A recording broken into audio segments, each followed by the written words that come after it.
Nowshera press club کے تمام ساتھیوں کا شکریہ ادا کرتا ہوں، کیونکہ مجھے خود ہی نوشہرہ پریس کلب میں آنا تھا کہ میرا اپنا آبائی ڈسٹرکٹ ہے، اور یہی موقع ہے کہ میں آپ سے ان حالات کے حوالے سے بات کر سکوں۔ سب سے پہلے تو یہ کہ چونکہ پی ڈی ایم نے اپنا تمام شیڈول جو ہے وہ جاری کیا ہوا ہے، اور جو لانگ مارچ کے حوالے سے ہم نے بات کی ہے، تو اس وقت تک تمام ماحول کو سیاسی اعتبار سے موبلائز رکھنا اور لانگ مارچ تک لوگوں کو تیار کرنا، اس کے لیے تمام پاکستان کی سطح پہ شیڈول ہم دے چکے ہیں، اور اسی بنیاد پہ جو بھی ہمارے مرکزی قائدین فارغ ہوں تو اسی میں ہم شرکت کریں گے۔ 23 تاریخ کو ہمارا یہاں پہ مردان ڈویژن سے آغاز ہوگا خیبر پختونخوا میں، اور وہاں پہ ہماری تیاریاں شروع ہیں، اور یہ ریلیاں ہوں گی۔ ایک تو جلسے تھے، جلسوں کا تو وہ شیڈول جو تھا وہ ختم ہوا، اب اس کی ریلیوں کی شکل میں ہم نے پہلے بھی کہا تھا کہ اب ریلیاں ہوں گی، وہ احتجاجی ریلیاں ہوں گی، پرامن ہوں گی، اور آئین اور قانون کے دائرے میں رہتے ہوئے ہم کریں گے، لیکن ایک احتجاج ہوگا، اور مردان ڈویژن سے ہم اس کا آغاز کر رہے ہیں۔ اسی طریقے سے پھر سارے پاکستان میں مختلف ڈویژنوں میں ہم نے پہلے سے ان کو پروگرام دیا ہوا ہے۔ تو وہ تو ایک صورتحال ایسی بن گئی ہے کہ اسی صورتحال کو مد نظر رکھتے ہوئے، چونکہ حکومت بکھلاہٹ کا شکار ہے، وہ ڈر گئی ہے،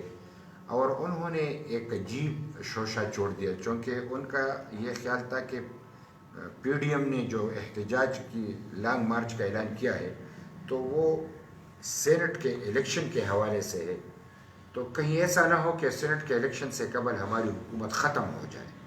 تو انہوں نے سینٹ کے الیکشن کو آگے کرنے کے لیے، مارچ کے بجائے فروری میں کرنے کے لیے تمام تگودو اس نے شروع کر رکھی ہے، اور کیبنٹ کی عجیب یہ ایک ایسی یہ آئینی پوزیشن ہے۔ آئین میں جب تک ترمیم نہیں ہوتا تو تم آگے قدم نہیں بڑھا سکتے، کوئی بھی ادارہ ہو، لیکن آئین کی جب بات آتی ہے تو عدالت تو آئین کی تشریح کر سکتی ہے، لیکن از خود آئین نہ بنا سکتی ہے، نہ اس کے حوالے سے وہ کوئی فیصلہ کر سکتا ہے۔ لیکن پھر بھی حکومت بکھلاہٹ کا شکار ہو کے وہ کہتے ہیں کہ ہم عدالت جائیں گے اور عدالت سے اجازت لیں گے، اور الیکشن کمیشن بھی اس حوالے سے موجود ہے، لیکن جب آئینی ترمیم کی بات ہو تو وہ صرف پارلیمنٹ ہی کر سکتی ہے، اور پارلیمنٹ کے ذریعے جو بھی بات ہوگی وہ تو پھر سب کے سامنے ہوگی۔ لیکن یہ تحریک صرف یہاں تک محدود تو نہیں ہے، سینٹ کے الیکشن ہو یا نہ ہو، یہ الگ بات ہے کہ یہ کہیں کہ ہماری تعداد بڑھ جائے گی۔ جب ہم کہتے ہیں کہ یہ حکومت دھاندلی کی پیداوار ہے، تو جب اس دھاندلی کی پیداوار کے نتیجے میں سینٹ کی جو نئے ممبران آئیں گے تو پھر ان پہ بھی سوال اٹھے گا۔ اگر یہ دروازہ ایک دفعہ کھل گیا تو لازمی طور پہ پھر لوگ اس پہ سوال بھی اٹھائیں گے کہ یہ سینٹ تو دھاندلی زدہ ہو گیا، کہ چونکہ ان کو وہ ان لوگوں نے اٹھ دیا ہے جس الیکشن کو اپوزیشن نہیں مانتی، تو وہ ایک نیا مسئلہ اٹھ کھڑا ہوگا۔ لیکن اس کے باوجود بھی ہم یہ کہتے ہیں کہ سینٹ کے الیکشن تک ہماری تحریک محدود نہیں ہے، ہماری تحریک جو ہے وہ اس حکومت کے خاتمے تک ہے، اور انشاءاللہ تعالی یہ اس سے قبل بھی ہو سکتے اس کے بعد بھی، لیکن ہم اپوزیشن پی ڈی ایم نے جو فیصلہ کیا ہے وہ یہی ہے کہ ہم دھاندلی کی پیداوار حکومت کا خاتمہ کریں گے۔ اگر انہوں نے خود استعفیٰ دیا تو یہ بہت اچھی بات ہوگی، جس کی ہم نے حد مقرر کر دی ہے۔ پی ڈی ایم نے کہہ دیا ہے کہ 31 جنوری تک اگر انہوں نے استعفیٰ نہیں دیا تو پھر قائدین مل بیٹھ کے اس وقت ہم لانگ مارچ کا اعلان بھی کریں گے، ڈیٹ بھی دیں گے، اور پھر نئی حکمت عملی کے ساتھ ہم اسلام آباد کی طرف مارچ کریں گے۔ تو یہ سارا جو ہم پروگرام دے چکے ہیں، تو یہ ایسا نہیں ہے کہ یہ صرف سینٹ کے الیکشن تک محدود ہے، یہ موجودہ حکومت کے خاتمے تک اور ری الیکشن کرانے تک، اور وہ الیکشن جو فری اینڈ فیئر الیکشن ہو اور مداخلت سے پاک ہو۔ اس کا مطلب یہ ہے کہ ہم آئین کی بالادستی چاہتے ہیں، پارلیمنٹ کی سپریمیسی چاہتے ہیں، اور جب آئین کی بات آئے تو ہم چاہتے ہیں کہ تمام ادارے آئین کے دائرہ کار میں رہتے ہوئے کام کریں، کوئی ادارہ دوسرے ادارے میں مداخلت نہیں کرے گا.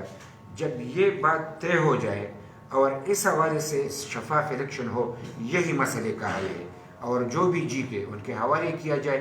یہ جو کبھی ایک طرف سے ایک بات کی جاتی ہے، کبھی دوسری، یہ کنفیوژن پھیلانے کے لیے بات کی جاتی ہے. اور جب اتنا یعنی بڑے پیمانے پہ حکومت اب کہہ رہی ہے کہ ہم مذاکرات بھی کرنا چاہتے ہیں، یعنی 2 سال تک تم اپوزیشن کے مذاق اڑاتے رہے. تم نے اپوزیشن کا مذاق اڑایا، تم نے کہا کہ یہ تو کرپٹ لوگ ہیں، میں اسمبلی جانا بھی میں مناسب نہیں سمجھتا، اور تم بہت کم اسمبلی آئے. یعنی عمران خان کا تکبر اور غرور وہ اتنے اونچے درجے پہ تھا کہ وہ سارے اپوزیشن کو کرپٹ کہا کرتے تھے، اور کرپٹ ترین لوگ پی ٹی آئی میں شامل ہو کے وہ کہتے ہیں کہ یہ تو سب سے ایماندار لوگ ہیں. یہ پاکستان میں یہ ڈرامہ رچایا گیا. اب لوگ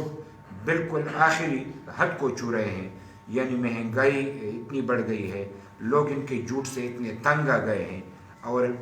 یہ سچویشن جو بنتی چلی جا رہی ہے، یہ صرف اسی پہ حل ہوگا کہ موجودہ حکومت مستعفی ہو اور فری اینڈ فیئر الیکشن کرائے جائے مداخلت سے پہلے.